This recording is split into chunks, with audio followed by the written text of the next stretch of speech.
Começa agora o podcast do canal Mundo de Regeneração, com a pesquisadora Lourdes Vanessa e o ufólogo Renato Mota.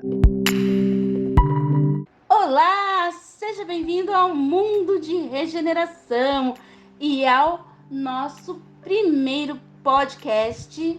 Isso, o primeiro podcast aqui do canal Mundo de Regeneração, comigo o ufólogo Renato Mota e a Lourdes Vanessa aqui do canal Mundo de Regeneração e do blog Insight Você por Dentro. Hoje a gente vai bater um papo com vocês, começando a leitura do livro Relacionamentos Afetivos, Tantra, Amor, Sexo e Espiritualidade, de Laércio Fonseca. Esse livro foi escrito pelo professor Laércio, motivado pela necessidade de levar aos seus alunos e ao público um pouco da experiência de vida que ele tem junto com as práticas de filosofias orientais. Ele percebeu que durante toda a sua vida que o que ele via assim, de mais doentio no ser humano estava localizado na mente do humano e na sua maneira de construir o caminho pela vida. E esse antagonismo, a repressão, a naturalidade das manifestações sexuais levaram o ser humano a um estágio assim, de autodestruição gigantesca, segundo o professor, a ponto de ameaçar a sobrevivência da espécie humana sobre a Terra. Aí, nas pesquisas do professor, como nas buscas pessoais dele, como ele fala na introdução do livro, ele foi aprendendo, né, através da sensitividade e da ajuda dos mentores espirituais que ele teve, ele foi aprendendo conceitos novos para facilitar a vida na Terra e também para a gente compreender essa nossa jornada aqui. Então, ele escreveu esse livro com o intuito de mostrar às pessoas uma forma totalmente diferente de se buscar a felicidade e a realização. Sim, às vezes é tão difícil falar dessas coisas, né? Relacionado a relacionamento, sexual, afetividade, sexo e meio tabu, isso que eu queria falar, amor, meio tabu, né? Isso, sempre está recorrendo ali a crenças limitantes, a tabus, ao que a sociedade impõe, ao invés de ser assim realmente um pensamento, uma reflexão algo natural, né? franca. Leve, natural, suave. E se é isso que o professor Laércio propõe aqui, com toda a sua sabedoria, experiência, né? E Sim. também com aí o apoio da espiritualidade toda que ele tem. E aí ele faz, sabe, uma análise clara desse estado atual do ser humano internamente. Ele, assim, tenta, né, compreender melhor as causas das nossas angústias, das tristezas e essa busca pela felicidade e realização pessoal que o ser humano dessa sociedade agora que a gente vive tá sempre se ligando, sempre se voltando como se isso fosse uma realização material, né, de empresas, profissões, de status. Às vezes foca tanto nessa parte e esquece, né? A parte do relacionamento afetivo. E a afetividade, o amor, fica até sendo visto como mais uma posse.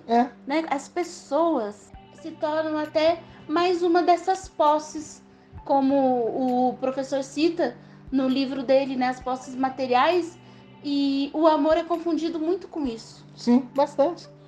Você vê que às vezes a pessoa acha que vai ter dinheiro pra conquistar tal pessoa. Eu quero aquela pessoa só. Se tiver dinheiro, eu tenho certeza que consegue aquela pessoa. Não é assim que funcionam as coisas. Não é propriedade de ninguém. Não é um objeto, né? E isso é usado muito nas propagandas, né? No marketing, para vender carro, bebida, tudo usa produtos de beleza. Então é usado muito isso, né?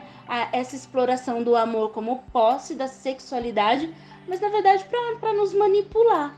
Um jeito de controle. E fazer com que a gente consuma não só os produtos dessa sociedade, mas que a gente consuma os modelos também e os padrões, achando que tem um determinado padrão para alcançar a felicidade. Você vê um comercial, igual a gente estava vendo agora há pouco, no comercial, todo mundo feliz no comercial, todo mundo, né, a família toda, né? A gente sabe que não é assim, né?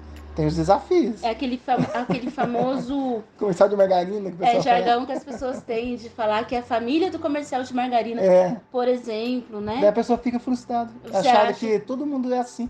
Você olha alguém de fora e acha que é perfeito, você acha que o seu objetivo na vida, você só vai ser feliz quando você tiver uma vida daquele jeito do comercial. Uma família de margarina. E você acha que todo mundo tem essa família, menos você. Só a sua família que é maluca. A de todo mundo, assim, é super perfeita. E é isso mesmo que o professor Laércio propõe aqui, sabe? Ele diz mesmo que toda a energia do ser humano está canalizada nessa direção do materialismo. Nada restando para o espírito, para a alma, que fica amortecida lá no interior desse ser, né, androidizado, escravizado por esse mundo materialista do consumismo.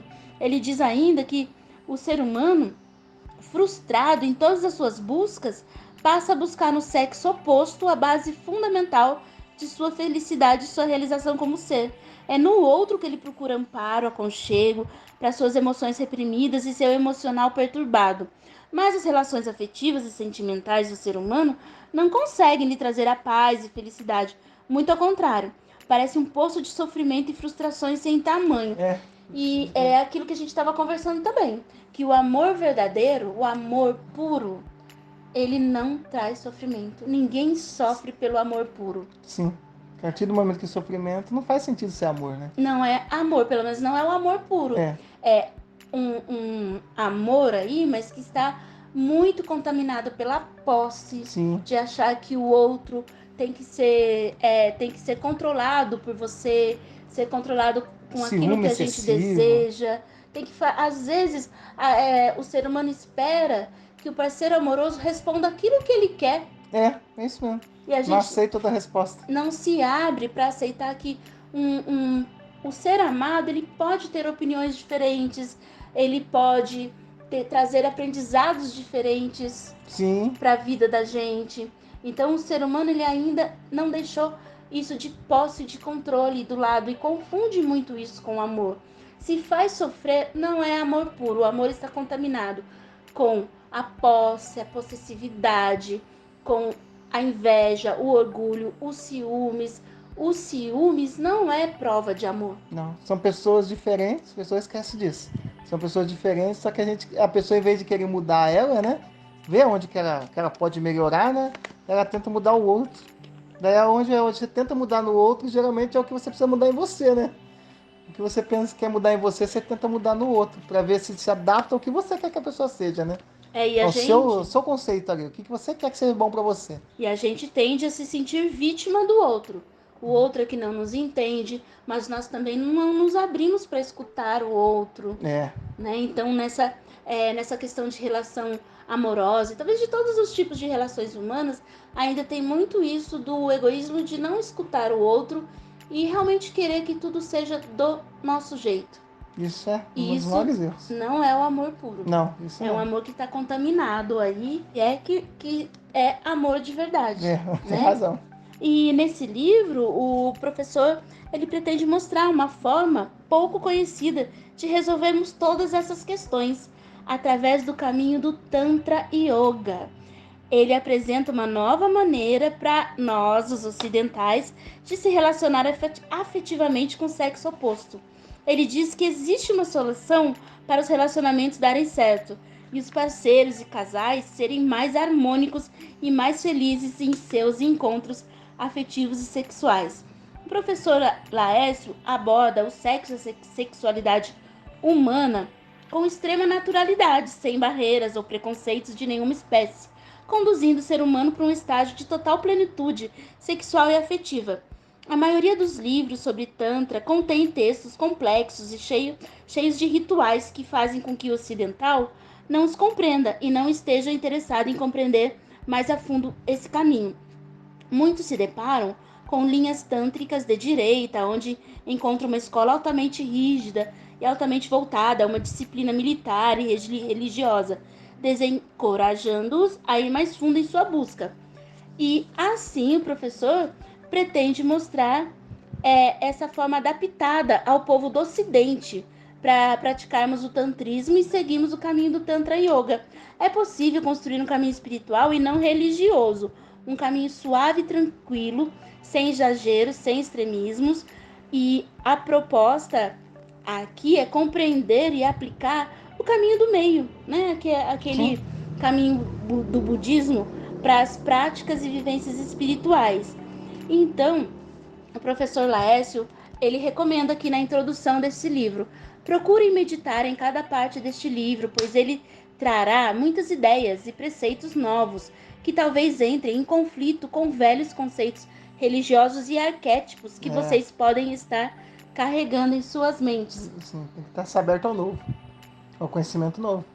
Estejam com a mente aberta para absorver essas novas ideias e preceitos tântricos para compreender e transformar sua forma de se relacionar afetivamente com o outro. Estejam livres e abertos para as novas ideias e meditem sobre elas. Procurem aos poucos colocá-las em práticas em suas vidas. Tenho a certeza, diz aqui o professor Laércio, de que em breve tudo estará cada vez melhor e suas jornadas serão mais brandas neste mundo. A felicidade é algo que pode ser conquistado aqui na Terra, com muito pouco, dizem sempre nossos mentores espirituais, bastando para isso que mudemos nossa forma de ver o mundo e os valores da vida. Sai desse negócio de cruz, né?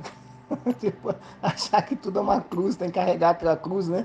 Não, carrega aquela cruz. Às vezes acha que a outra pessoa, que o parceiro amoroso, é a cruz que você tem que carregar. Tem muitos que pensam assim mesmo. Ah, não, que é só cruz. Tem que vir até o fim, é só cruz. Isso também não é o amor puro. Também não. Né? A pessoa não quer mudar, não tenta mudar o outro e fica vivendo uma vida dessa.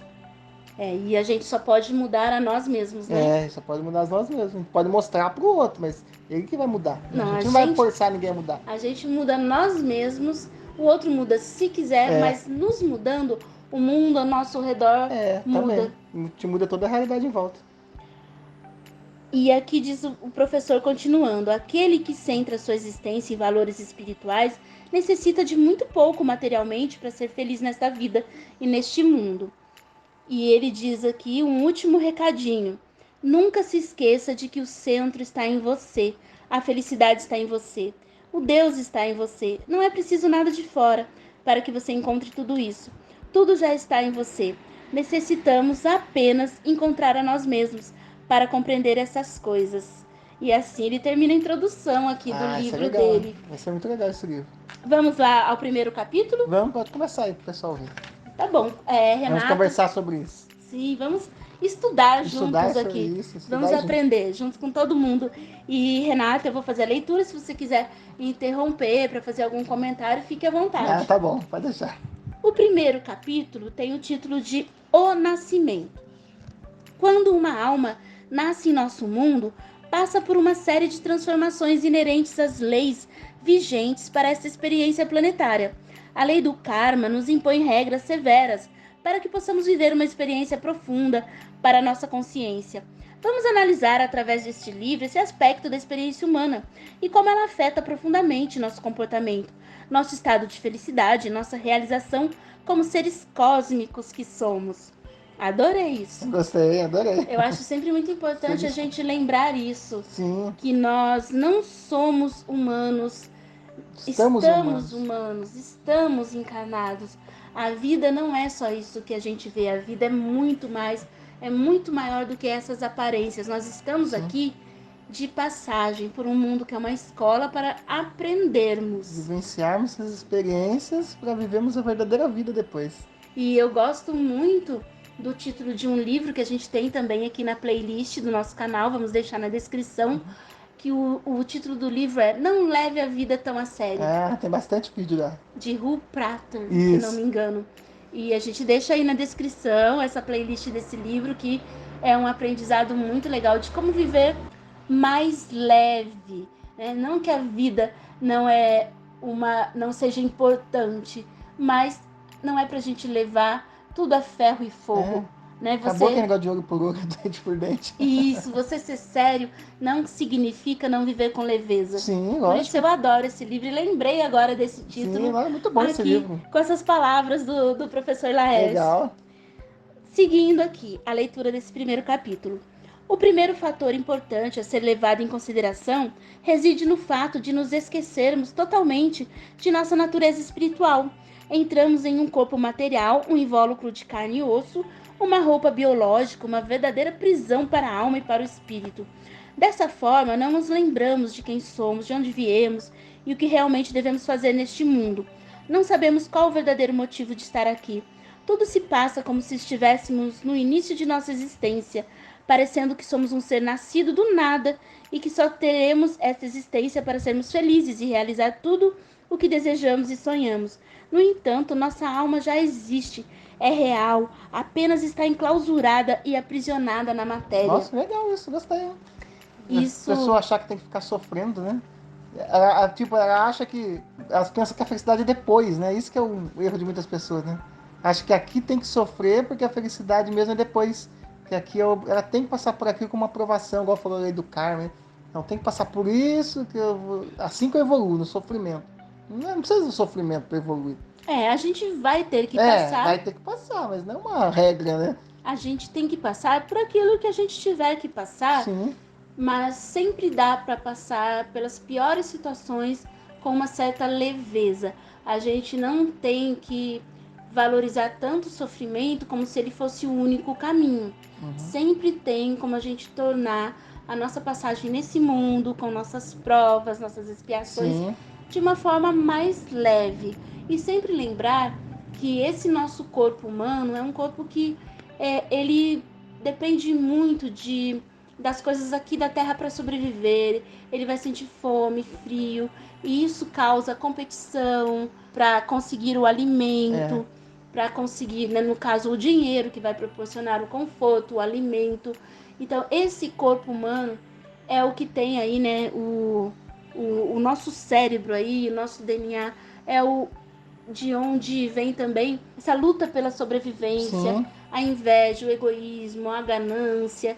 Isso tudo é muito, muito do nosso corpo humano, mas se nós estamos nesse corpo é para a gente aproveitar essa oportunidade exatamente para transmutar todos esses sentimentos, transmutar esses negativos em leveza. É para a gente conseguir sentir o que é inveja, mas também sentir que nós podemos controlar essa inveja, que ela não é necessária, que na verdade a inveja é uma bobagem. Se você vê uma pessoa e você tem aquele sentimento de inveja, se você deixa se levar por isso, você vai ser extremamente feliz, porque toda vez que a gente se compara com o outro, a gente sai da gente mesmo.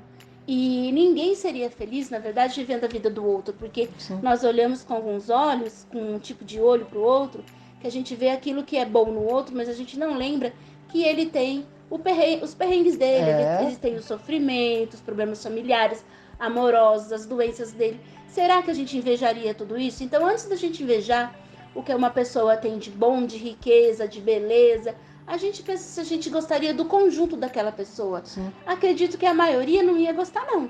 Olha, os meus problemas eu prefiro continuar com eles porque eu dou conta deles. Agora, é claro que eu gostaria de ser bem-sucedida, próspera, rica, bonita. Isso é normal. A gente desejar isso, a gente desejar nosso bem. Mas isso não quer dizer que a gente tenha que desejar isso do outro, porque nós podemos ter a nossa própria prosperidade, beleza, felicidade, sem ficar olhando do outro, porque quem deseja o que é bom no outro está se esquecendo do que é o perrengue do outro. Então, ou você deseja o pacote ou você não deseja nada. Você deseja ser você e batalhar por você. E transforma o que é bom no outro, o seu sentimento que você tem quando você olha o positivo no outro, em admiração. Isso é evoluir. As pessoas têm que parar de se basear pela mídia, né? Tipo, ver o artista lá, ou o ídolo delas, né? Ou as propagandas. As propagandas, acham que a vida deles é aquilo lá, vida perfeita. O cara é milionário, não tem problema nenhum. Você vê vários exemplos aí, como até pouco tempo atrás mesmo, escondeu o probleminha que tinha a filha dele, e muita gente acabou julgando o cara, hein? Por que escondeu isso? Não sei o que. Você vê que é uma vida comum dele não também. Seria o Thiago Leifert? Thiago Leifert escondeu, tem gente que ainda criticou. Por que escondeu isso? Mas na verdade... Você vê que é uma vida comum, e tem os problemas dele, tem as dificuldades também. Ele queria ter a vida dele preservada, como ali, todos mesmo sendo nós. da mídia. Como todos nós somos humanos, então nós temos altos e baixos na vida e a gente está aqui para transmutar esses sentimentos. Que às vezes eu falo que os sentimentos são os 7 pecados capitais que devem ser transmutados. Isso a gente aprende na gnose, na linha da gnose, que nós estamos aqui na Terra para transcender os 7 pecados capitais. E um deles é a inveja, como demos aqui o exemplo, né? Inveja, a cobiça, a ira e assim por diante, que isso a gente é assunto até para um próximo, um outro vídeo, né? Um artista casando critica o companheiro do outro, né? Igual também andou acontecer, né, um tempo atrás que uma famosa casou, né? O pessoal fica criticando a vida dela. Por que casou? Critica, fala do corpo da pessoa, fala de tudo. Fala que é interesse, né? Ou seja, uma pessoa mais nova, interesse, tem capacidade de entrar na rede social da pessoa e ficar falando abobrinha lá. Sabe, isso mostra que o ser humano, ele está com bem pouco da vida dele afetiva resolvida. As pessoas não iam olhar a vida de um famoso e ter que criticar aquilo, ter que entrar numa rede social, fazer uma ofensa ou dar uma opinião sobre a vida, seja de um famoso ou de um vizinho. Não tá citando um famoso porque tá falando da mídia, mas com certeza, um vizinho, um parente. Então, olha como é importante esse conhecimento que o professor Laércio traz pra gente no mundo de uma forma mais simplificada para essa nossa mentalidade ocidental, que tá muito focada no outro, principalmente na sexualidade do outro, né? Presta muita atenção na sexualidade do outro, nos relacionamentos do outro, mas não se volta para o seu próprio interior. E o seu relacionamento, e a sua afetividade, e a sua carência emocional. Será que você está suprindo tudo isso? Será que você está evoluindo? Ou está saindo para prestar atenção na vida dos outros exatamente para não resolver a sua? É estranho isso, quem vive assim, né? A pessoa tem capacidade de entrar, tipo assim, não é isso? A pessoa olha a rede social dos outros, né? E se baseia em fotos que vê lá. Se a pessoa faz uma viagem, né? Acha que a vida da pessoa, nossa, por que a pessoa faz aquela viagem? Eu não consigo. Você fica se comparando, sabe? E olha só, perda de tempo isso. O que o professor Laércio nos traz aqui, continuando a leitura. O primeiro sentimento que a alma humana, ou a sua consciência irá experimentar, será o sentimento de solidão. Um ser aprisionado dentro de um corpo, que não podendo interagir com o resto do universo, passa a se sentir amarrado, preso e profundamente angustiado e solitário. Puxa, será que é por isso que nós, seres humanos, às vezes tentamos tanto sair da gente e reparar no outro, né? Pode estar aqui a resposta. Continuando. A alma se sente só. A solidão será o sentimento marcante para esse espírito aprisionado na matéria. Desde a infância, essa alma experimentará um profundo sentimento de abandono e solidão, pois na realidade está fora de seu ambiente natural, que era a liberdade do plano espiritual. Tal sentimento de solidão será a base da formação da personalidade dos indivíduos neste planeta. Esse sentimento de solidão fará com que o ser, desde a mais tenra infância, seja interiormente triste, angustiado e tenha muitos medos. Ele se vê em um ambiente hostil e se sente desamparado, por isso se apegará muito a seus pais na infância. Sentimentos como estes farão parte da personalidade desse ser e irão gerar todo o seu comportamento durante a vida. Inconscientemente, essa alma tentará sair da solidão, procurará de alguma forma não estar só, tentará reprimir esse sentimento tão perturbador. Toda vez que ele ficar só e em silêncio, seus sentimentos mais internos brotarão, e o sentimento de solidão virá à tona, deixando-o angustiado e entristecido. Isso realmente, né? Muito ser humano não consegue ficar sozinho. Não consegue ficar consigo mesmo. Sim. E o professor aqui diz que surgirão... Falta amor próprio, né? A gente ainda não aprendeu. Isso é um aprendizado que a gente tem que passar. Acho que é um dos mais difíceis, viu? Nessa escola aprender também. A se amar primeiro. Não jogar sua felicidade no outro, né? E o professor diz que surgirão, portanto, grandes perguntas quando o ser humano se vê sozinho. Como acabar com essa solidão? Como essa alma encarnada poderá verdadeiramente resolver essa questão? Certamente ela não saberá como, pois está sozinha e sem ninguém para ajudá-la. Seus pais também vivem os mesmos problemas fundamentais que ela, pois não resolveram essa questão. Seus pais são pessoas doentes, angustiadas, frustradas, em todos os sentidos da personalidade da alma, Ou seja, nossos pais são seres humanos também. Sim. Imaginem essa alma nascendo em uma família cuja maior preocupação está apenas voltada às questões materiais. Ela não terá nenhum ensinamento de ordem superior. Estará envolvida num ambiente de problemas e neuroses de todos os tipos. E realmente, né, a nossa base, a base do que a gente leva para a vida, a gente tem na nossa família. Sim. E é como a gente diz, né? Aquela família de comercial de margarina não existe. Não é Sim. só a sua família que tem altos e baixos, defeitos e qualidades. Todas as famílias são assim. Esse é o mundo humano. A nossa sociedade nos impõe uma ideia de família com tamanha perfeição, como se... Uma perfeição que não existe, né? Como se você nasceu numa família, então automaticamente você já é amado e ama incondicionalmente a todos. Mas nós que estudamos a espiritualidade sabemos que neste planeta Terra, no atual nível de evolução que estamos, na terceira dimensão, mundo de provas, a família é unida exatamente para corrigir Sim. desamores, rancores, e que a gente aprenda a se amar na família. E não o contrário. Não significa que porque você nasceu nessa família, automaticamente você já ama e é amado, mas você nasceu nessa família para aprender a amá-los e eles aprenderem a te amar. Sim, tem muitas pessoas que estão na nossa família, foi pessoas que já conviveram com a gente em outras vidas. Com muitos Alguns conflitos. desafetos, conflitos, indiferenças. Volta aqui de novo, todo mundo juntinho, para poder viver junto e superar aquelas coisas, evoluir, né? Evoluir. E não é fácil, né? Por isso que muita gente fica preso aí nesse ciclo, né? Nessa roda de samsara que a gente costuma falar, né? Matrix também, né? Acaba não saindo do lugar. E olha só, isso aí lembra uma técnica que algumas mães têm de quando dois filhos brigam, ela coloca os dois filhos dentro de uma camiseta GG, mas uma só para os dois. Então daí os dois ficam lá dentro da camiseta, cada um com um bracinho para fora, e eles têm que ficar assim até fazer as pazes. Nossa. Isso pode ser aí um símbolo para o que é família. A gente pessoas totalmente diferentes. A gente não se entendia, brigou, então aí o universo nos coloca na mesma família, ou seja, na mesma camisa GG, que a gente vai ficar ali todo mundo junto, pelo menos por um bom período, aprendendo a conviver.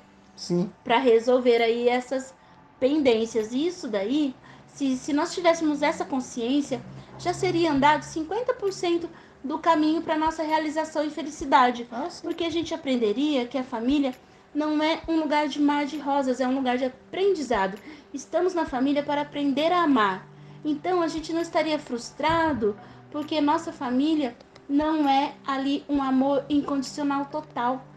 Por isso que nós vemos muita violência hoje em dia, né?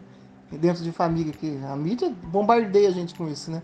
Filho que ataca pai, mãe que ataca não sei o quê. E por quê? Por causa disso. Não aceita essas indiferenças. E os seres humanos, eles esperam que a família seja perfeita. Então, quando a gente nasce, espera que tudo seja perfeito, nós nos revoltamos. Então, aí nós vemos filhos revoltados com os pais, e pais revoltados com os filhos. E tem isso também, né? Aquela romantização do ter filho. Isso também. Poucas vezes nos avisam que você criar um bebê, criar uma criança, não é algo tão simples e romântico e cor-de-rosa, um mundo encantado. Sim, a frase clássica, né? Ser mãe é padecer no paraíso, né? Pois Você não sabe o significado, né? Pois é, não precisa ser padecer e não precisa ser um paraíso. Sim. Tem aí um caminho do meio. Tem. Né? Como diz o budismo e como o professor Laércio aqui nos aponta. Então eu acredito que a base familiar realmente, a sociedade cria essa infelicidade nas famílias, já fazendo a gente acreditar que família igual perfeição. Não, família igual aprendizado. Família não é igual amor automático, família é igual aprendizado do amor. E um fica achando que a família do outro é perfeita.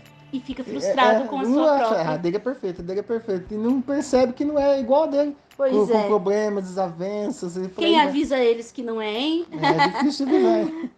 Bom, vamos lá. Olha só, continuando nossa leitura.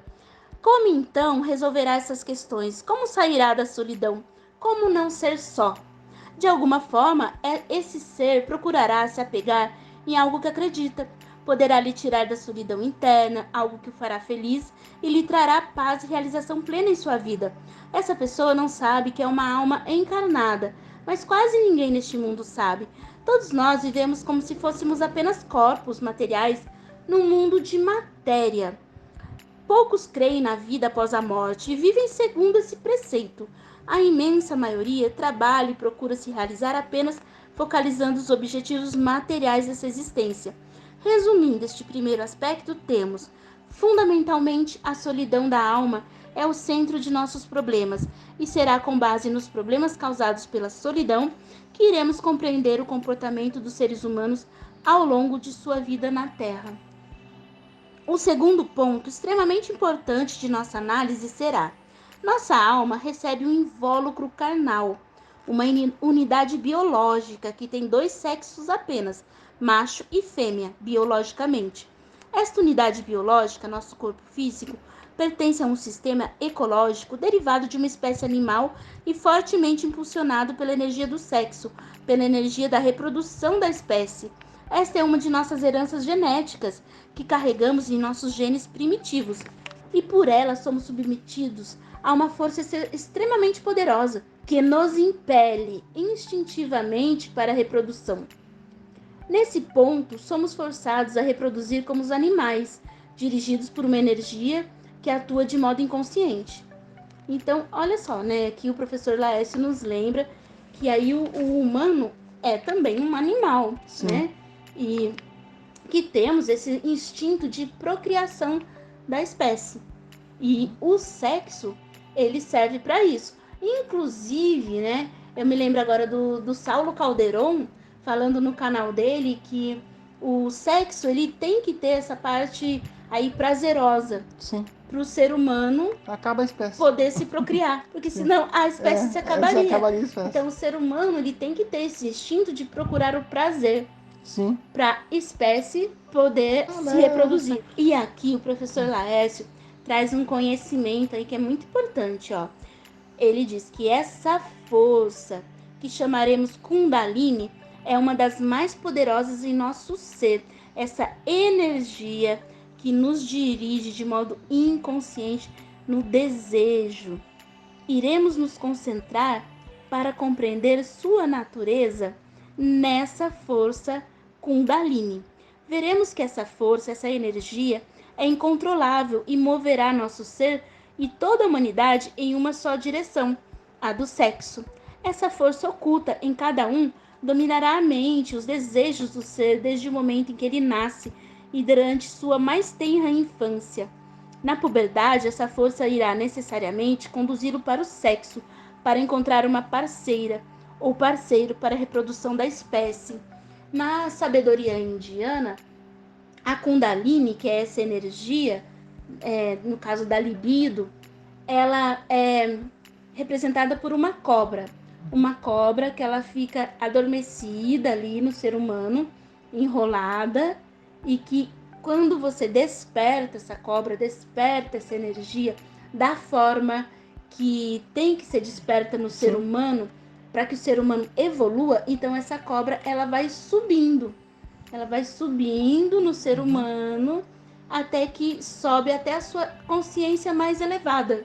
Sim. E aí desperta a consciência mais elevada, que seria essa energia sexual, essa libido, como força da criação, como força criativa, que impulsiona o ser humano não só o desejo sexual, carnal de procriação, mas a força criadora mesmo do ser humano criar em sua vida, criar a sua realidade, criar a sua felicidade. Sim, é muito legal essa sabedoria indiana. E mais pra frente será falado com certeza. sobre a Kundalini. E aqui diz o professor que tal força será responsável pelo despertar da paixão e da competição, que forçarão o ser humano a interagir com o sexo oposto. Essa energia o leva a crer que ao encontrar sua parceira ideal, sua realização afetiva e sexual, suplantará seu estado primário de solidão. Então, olha, essa energia leva o ser humano a crer que a solução está no outro. Que o outro vai acabar com esse seu sentimento de solidão. Acreditando que o sexo oposto irá realmente tirá-lo da solidão. Esse ser se apaixonará e irá procurar o abrigo da solidão de sua alma enclausurada, no corpo, no aconchego desse ser. Ele realmente acreditará que o parceiro irá resolver todos os seus problemas e que será feliz para sempre. Toda a sua solidão e angústia vividas até então serão dissipadas e ele realmente será feliz. Isso lembra muito a gente dos contos de fadas, né? A gente é sugestionado a isso, né? Os contos de fadas são isso. A princesa encontra seu príncipe, ou seja, um encontra no outro o parceiro e só é feliz para sempre depois de encontrar o parceiro, né? E sempre encerra com essa frase, né? O príncipe e foram e a princesa. felizes para sempre. Né? E aqui o professor resume esse segundo item. O sexo moverá nosso ser e nossa alma em direção ao sexo oposto. Somos conduzidos por uma força altamente poderosa em direção a ele. Não conseguimos escapar a essa força que é interna e independente de controle de nossa mente. E aqui o professor termina aqui essa sessão de O Nascimento com essas palavras, mas aí a gente fica com uma reflexão, porque aqui o professor fala bastante de se sentir atraído pelo sexo oposto, mas a gente lembra, então, e as pessoas que são atraídas pelo mesmo sexo? E daí cabe muito daquela explicação que nós vemos sobre o sagrado feminino e masculino. Tem a explicação das energias masculinas e femininas, que todos, tanto homem quanto mulher, têm os dois tipos de energia em si, no seu ser, a energia masculina e a energia feminina. E também na biologia, o homem e a mulher têm hormônios femininos e masculinos. Tanto o homem como a mulher também, na biologia, tem hormônios femininos e masculinos, mas a diferença é a quantidade de hormônios. Então, a mulher tem pouco hormônio masculino e bastante hormônio feminino. Por isso, ela se sente atraída pelo sexo oposto. E o homem, pouco hormônio feminino e muito hormônio masculino. E a mesma coisa se dá com as energias do sagrado masculino e feminino. Polaridades. A energia do sagrado feminino, ela é maior na mulher, mas ela também tem que ter o sagrado masculino dentro dela. E a gente até vai deixar um vídeo aqui na descrição do nosso canal, que é sobre o sagrado masculino e feminino, sobre essas energias, que na sabedoria chinesa é chamada de Yin e Yang. Tá bem explicado lá. E na biologia são os hormônios femininos e masculinos. Ou seja, tanto o homem quanto a mulher tem a sua proporção de energia feminina e masculina, tanto espiritualmente quanto na biologia. Mas o que acontece? Quando essas energias elas podem estar, por exemplo, um homem que está mais ligado ao hormônio feminino e à energia sagrada feminina, ele pode se sentir atraído por um ser do mesmo sexo. Mas esse ser do mesmo sexo terá então mais o hormônio masculino, que equilibrará o hormônio feminino, a energia feminina. Então, por isso é possível sim que haja a atração sexual e o amor entre dois homens e duas mulheres, e que as energias que tem neles e a biologia se complementam também. Porque também não é uma questão só da fisiologia, do órgão sexual. Não é uma questão só da anatomia. É uma questão também da biologia e da energia transcendental de cada ser. Então, a gente pode dizer aí que existe também essa atração pela sua energia complementar. Não só o sexo oposto biológico, mas a sua energia complementar. Então, uma mulher pode se sentir atraída por outra mulher que complemente as suas energias, que ela se sinta um todo ali, né? E mesma coisa com dois homens e a mesma coisa com um homem e uma mulher. E o que a gente se sente atraído é por essa energia da outra pessoa. E o que a gente tem que tomar cuidado é de não colocar as nossas expectativas como se esse outro, seja lá quem for, tivesse a obrigação de nos completar e nos tornar felizes. Isso. Então, nisso veio o vazio do ser humano. O vazio, a solidão, aquela solidão existencial, só nós mesmos podemos nos preencher. Sim. E aí, preenchidos como seres inteiros, nós encontramos aí o nosso parceiro ou parceira para a vida ou para um momento, ou seja, um amor, seja o tipo de amor que for. Mas nós temos que estar inteiros, nós temos que estar centrados, encontrar esse equilíbrio em nós mesmos, porque duas pessoas equilibradas têm um relacionamento muito saudável, que vai longe, que é de crescimento para os dois. Se um dos dois ou os dois não estiverem equilibrados consigo mesmo, dificilmente terão um relacionamento harmonioso e saudável. Tem que ter o equilíbrio. Se um ou o outro tiver, realmente, não tem como. E a gente deixa aí na descrição, então, esse vídeo que fala sobre essa nossa reflexão final das energias do Yin, do Yang, do masculino e feminino, presente em todos, como em um complemento a essa reflexão desse primeiro podcast aqui. Legal. Nossa, adorei fazer esse primeiro podcast aqui no canal Mundo de Regeneração. E eu já estou adorando Como esse é o nome livro do livro mesmo, do pessoal, professor lembrar? Laércio. Relacionamentos afetivos, tantra, amor, sexo e espiritualidade. Laércio Fonseca. E voltamos no próximo vídeo com a continuação. Sim, é o capítulo 2. O capítulo cujo título é Repressão Sexual. Vamos ver o que o professor Lalá tem para nos ensinar a partir disso e refletir e estudar junto com você. A gente te espera aqui no próximo capítulo. Isso aí, gostei. Valeu, Renato. Adorei, viu? Gratidão Adorei a todos. Esse podcast. Muito bom. Até o próximo capítulo. E o pessoal não deixe de se inscrever e deixar o joinha, né? E já aperta o joinha Deixa aí. nos comentários aí o que achou do tema, do podcast, pra gente saber, né? E escreva aí nos comentários um recadinho. Dá um oi aí pra gente te conhecer. Abração, beijo, até a próxima, valeu. Um abraço, até a próxima, Vanessa. Nos vemos aí no próximo vídeo, galera. Começa agora o podcast do canal Mundo de Regeneração, com a pesquisadora Lourdes Vanessa e o ufólogo Renato Mota.